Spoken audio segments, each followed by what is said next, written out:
नमस्कार दोस्तों, UGC net part 3 है। फर्स्ट क्वेश्चन है ये, नेक्स्ट क्वेश्चन है an essential requirement of a well design choke input filter is. देखिए पहले तो चोक इनपुट फिल्टर क्या होता है। Choke input filter, this is the L section filter. ये एल सेक्शन फिल्टर होता है। It is a combination of inductor filter and capacitor filter. तो इसका जो डायग्राम होता है वो कुछ इस तरीके से होता है। ये इंडक्टर होता है, ठीक है, ये म्यूचुअल कपल्ड लाइंस होती हैं। ये कैपेसिटर होता है, यहाँ पे ये जो होता है ये लोड रेजिस्टेंस होता है, ये करंट आईसी होता है, ये करंट आईएल होता है, ठीक है।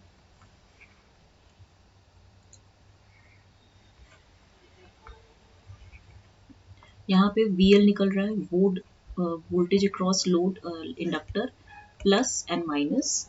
यहाँ पे क्या है कि ये रिएक्टर रेक्टिफायर आउटपुट है, इसको हम बोलते हैं रेक्टिफायर आउटपुट बोलते हैं, ठीक है। अब इसमें देखिए it consists of an inductor. अगर आप देखें तो एक इंडक्टर का बना है, ठीक है। This inductor it is in series, ये सीरीज में है, एंड कैपेसिटर जो है ये शंट में लगा है। मतलब कि ये सीरीज में है और ये शंट में है, पैरेलल में लगा है। तो ठीक है, in with the load resistor. तो it is used to smooth out the pulsating DC obtained from the rectifier. Rectifier का क्या काम होता है, एसी को डीसी में कन्वर्ट करता है ना। तो ये क्या करता है, जो पल्सेटिंग इफेक्ट होता है ये स्मूथ आउट करता है उसमें। तो इंडक्टर क्या करता है, आपको पता है XL is equal to omega L. तो यानी कि जो इसको हम चोक भी बोलते हैं। तो it allows the DC component to pass, ये डीसी को पास करता है, and it restricts AC for XL very much greater than XC. If any component of AC is still present, अगर एसी का कोई एक कंपोनेंट रह भी गया हो after passing through the inductor, तो it is bypass to the capacitor. AC इस कैपेसिटर के थ्रू बाईपास हो जाती है। AC bypassed by capacitor, ठीक है, in the shunt, in shunt, ठीक है। And for that impedance of capacitance जो होगा, इसके लिए आपका जो इम्पिडेंस ऑफ कैपेसिटेंस होगा, it should be very much less than load resistor. तो for the well designed choke filter with the high load, हमारे पास कंडीशन होनी चाहिए RL should be very much greater than XL, very much greater than XC। तो XL is hence, इसीलिए XL very much greater than XC होता है, ठीक है, eight the input frequency.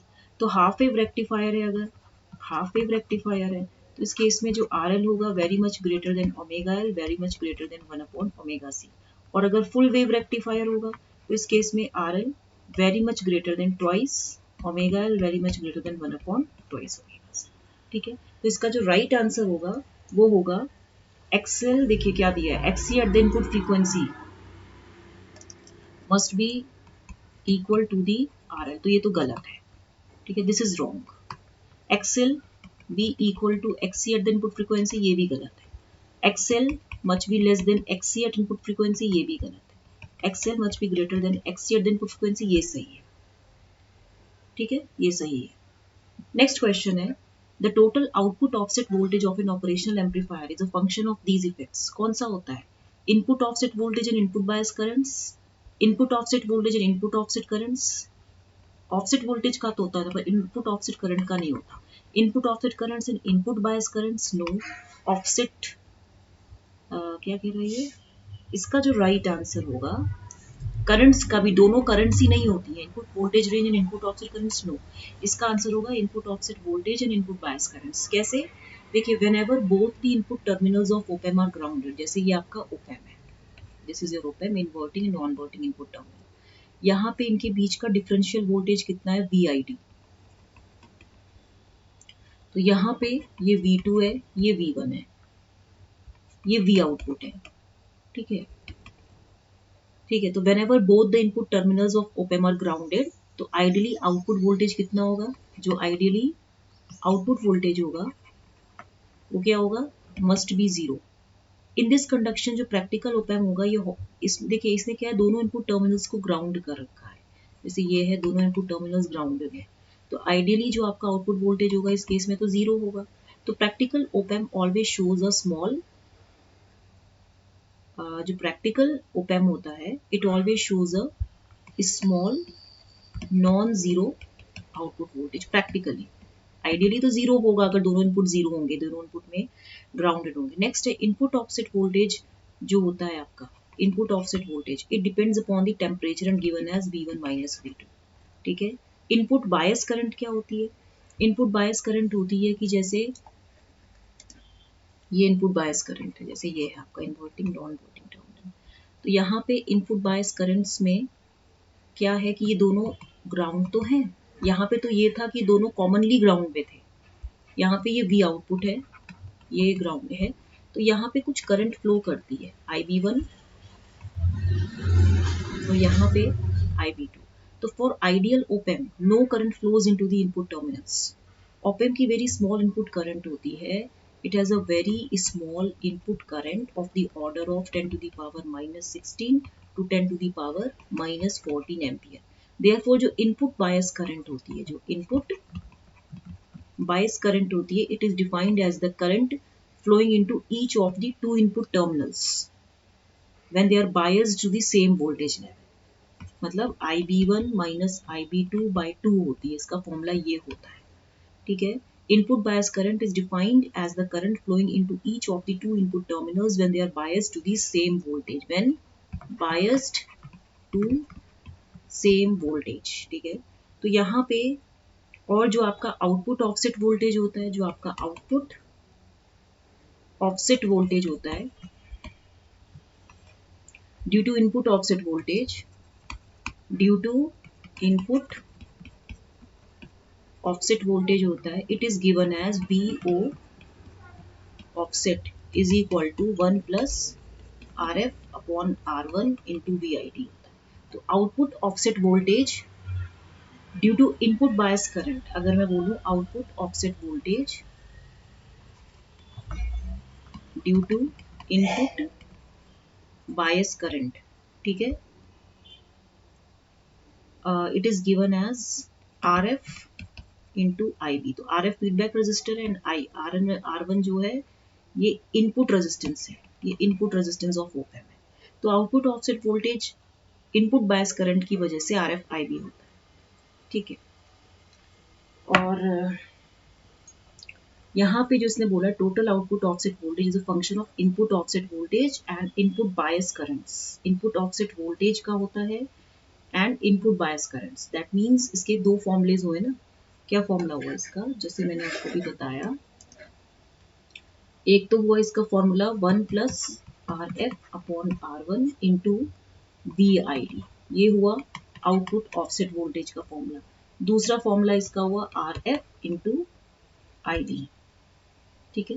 Next question है, an audio preamplifier needs to reproduce signals as high as 20 kilohertz. The maximum output swing is 10 volt peak. The minimum acceptable slew rate from the op amp is, देखिए slew rate जो होता है मैंने आपको बताया था, it is the maximum rate of change of output voltage, maximum rate of change of output voltage with respect to the time.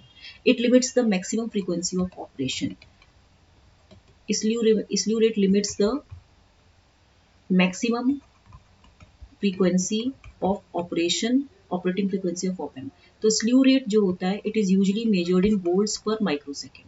तो अगर आपका V इनपुट जो है VM इंटू साइन 2 पाई FMT है, एंड तो V आउटपुट कितना हो जाएगा A times of V input.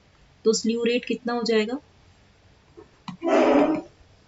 dV0 upon dt, and ये मैक्सिमम है। तो ये वैल्यू कितनी हो जाएगी 2 पाई FM VO मैक्स। तो ये वैल्यू हो जाएगी 1.257 वोल्ट पर माइक्रोसेकेंड। तो यहाँ पे इसका आंसर हो जाएगा कितना। Which of the following terms is not applicable for absolute value output circuit? Output is always positive regardless of the polarity of input signal. No. Gain of the circuit is greater than 1. Which is not applicable? इसने बोला not applicable. Not applicable में output is always positive. Yes, ये तो सही है क्योंकि हम इसका मैग्नीट्यूड लेते हैं। Gain of the circuit is greater than 1 नहीं, ये सही नहीं है, ये मतलब ये applicable नहीं है। ठीक है। Positive peak amplitudes are same as input peak amplitudes, true है ये। Diode D3 compensates for voltage drop across diodes D1 and D2। देखिए इसने क्या क्वेश्चन पूछा है, ये क्वेश्चन है absolute which of the following terms is not applicable for absolute value output circuit. देखिए क्या होता है, जैसे एब्सोल्यूट वैल्यू आउटपुट सर्किट क्या होता है, it is used to generate an output voltage, it generates output voltage that is the absolute value of input voltage. तो output हमेशा मतलब ये वो आउटपुट वोल्टेज जनरेट करता है जो हमेशा इनपुट वोल्टेज की वैल्यू कैलकुलेट करके देता है, एब्सोल्यूट वैल्यू देता है। तो output will always be positive what ever will be the polarity, ठीक है। और क्या होता है, जैसे आपका डायोड की आप बात कर रहे हो, डायोड D1 D2 कहाँ होता है, ये तो इनपुट साइड पे होगा, ये तो इनपुट साइड पे होगा। जो डायोड D3 होगा ये कहाँ होगा, ये आउटपुट साइड की तरफ होगा ना। तो यहाँ पे क्या है कि जो कहने का मतलब, ये तो मुझे इसको तो एक डायग्राम से ही समझाना पड़ेगा, मैं आपको समझा देती हूँ, कोई बात नहीं। देखिए जैसे मान लीजिए आपका ये है सर्किट, इधर देखिए ये है इधर इन्वर्टिंग नॉन इन्वर्टिंग, ठीक है। और यहाँ पे इधर जो है, यहाँ पे ये 10 किलो ओम का रजिस्टर है, ठीक है। इधर भी आपका 10 किलो ओम का रजिस्टर है। ये डायोड है, तो इस डायोड को हम D1 मानेंगे। ये जो डायोड है इसको हम मानेंगे D2, ठीक है। तो इधर इधर भी जो है 10 किलो ओम का रेजिस्टेंस है। फिर यहाँ पे जो है ये V इनपुट है, ठीक है। तो यहाँ पे ये प्लस 15 वोल्ट है, सप्लाई वोल्टेजेस है, माइनस 15 वोल्टेज है। तो ये जो पॉइंट है ये तो 4 और 7 होता है, ये 6 होता है। यहाँ पे लोड रेजिस्टेंस RL है। यहाँ पे क्या है आपका, इधर फीडबैक रेजिस्टेंस में ये 10 किलो ओम है। यहाँ पे डायोड D3 है, ये ग्राउंड है। तो यहाँ पे V आउटपुट है, ठीक है। ये 10 किलो ओम है, ठीक है। अब ये क्वेश्चन में क्या पूछा है, क्वेश्चन में देखिए जो पॉजिटिव हाफ साइकिल होगी आपकी, when you will have a positive half cycle, positive half cycle में क्या होगा, when V input is in the positive half cycle, जब V इनपुट आपका पॉजिटिव होगा तो D2 जो होगा ये तो ऑफ हो जाएगा ना, ये तो ऑफ हो जाएगा, D2 will be off, hence no current will flow across inverting terminal. इस टर्मिनल के क्रॉस कोई भी करंट फ्लो नहीं करेगी, ठीक है। तो D1 जो होगा वो ऑन होगा, and since the voltage drops across D1 and D3, ठीक है।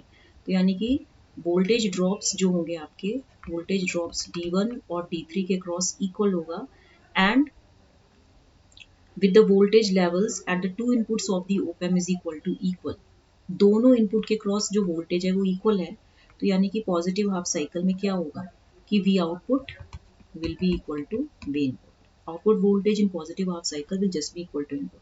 अब अगर मैं नेगेटिव हाफ साइकिल की बात करूं, मैं अगर बात करूं नेगेटिव हाफ साइकिल की, तो नेगेटिव हाफ साइकिल में आप देखिए, when V input is in the negative half cycle, जब V इनपुट नेगेटिव होगा तो D1 तो आपका ऑफ ही रहेगा। अब जब ये नेगेटिव होगा, ये नेगेटिव होगा तो ये ऑफ हो जाएगा, ये ऑन हो जाएगा, ठीक है। नो करंट विल फ्लोस, यहाँ पे क्या होगा, कोई भी करंट फ्लो नहीं करेगी प्लस के क्रॉस, ठीक है। And D2 will be on, and with the voltage drops VD2 equal to VD3 हो जाएगा। ये जो डायोड D3 लगी है इसके क्रॉस ये वो यहाँ से भी तो कनेक्टेड है, तो ये वोल्टेज सेम होगी, and with the voltage levels at the two inputs of the op amp being equal, दोनों 0 वोल्ट्स पे हैं। तो यहाँ पे जो V आउटपुट होगा ये माइनस V इनपुट के इक्वल होगा नेगेटिव हाफ साइकिल में। तो V input is negative, V यहाँ पे क्योंकि V इनपुट नेगेटिव है इसलिए V output positive. In short, when the input voltage is swinging negatively, output will be positive with same magnitude, same magnitude के ही through वो आउटपुट भी positive होगा। इसीलिए इसने बोला है कि which is not applicable, output is always positive regardless of polarity of input signal, ये ट्रू है। गेन हमेशा 1 नहीं होता है, positive peak amplitude are same as input peak amplitude, ये भी सही है। D3 compensates for voltage drop across diodes D1 and D2, ये बिल्कुल सही है। तो सेकंड वाला ही एप्लीकेबल नहीं है, तो ये आपका सेकंड ऑप्शन है, ये एप्लीकेबल नहीं है। अब मैंने जो भी था ये क्वेश्चन, अब ये क्वेश्चन आपको होमवर्क है, ये आप करके लाइएगा, ठीक है। ये वीडियो लंबी हो जाएगी, नहीं तो आप बोर भी हो जाएंगे। टिल देन इसको लाइक शेयर सब्सक्राइब करना मत भूलिएगा। Thank you very much.